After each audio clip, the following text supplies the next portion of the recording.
চলবে না। তোমরা মোবাইলে মেসেজ পাঠাচ্ছ গ্যাস ডেলিভারি হয়েছে, লোক গ্যাস ডেলিভারি পাচ্ছে না।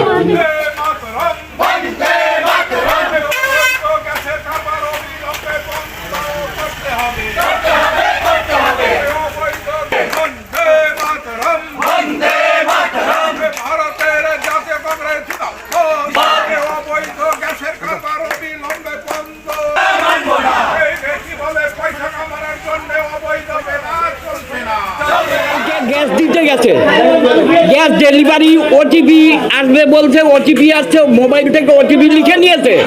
তারপরে বলছে সাথে পাইপ কিনতে লাগবে 200 টাকা দাম। যে পাইপ বাইরে 100 টাকায় পাওয়া যায়, এদের কাছ থেকে 200 টাকা কিনতে হবে, নাইলে তারা গ্যাস দিবে না। কেন বলছে এমনিতে 60 টাকা দাম বাড়ছে, তারপরে আমি গ্যাস কিনতে পাইপ কিনতে পারবো না।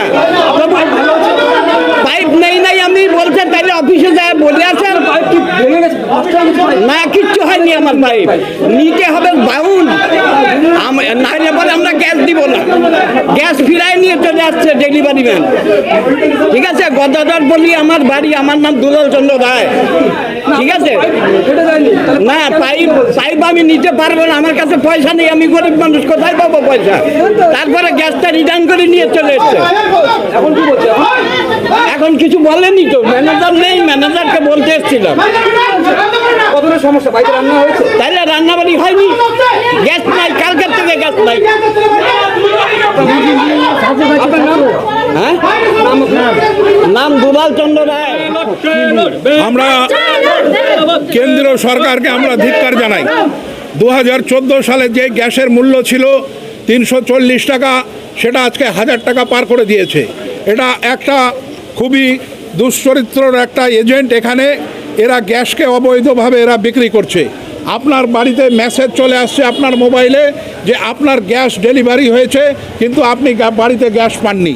এরা মানুষকে জবরদস্তি করে গ্যাসের পাইপটা বিক্রি করার চেষ্টা করছে, যেটা বাইরের থেকে কিনতে গেলে অনেক কম দাম, এখানে অনেক বেশি।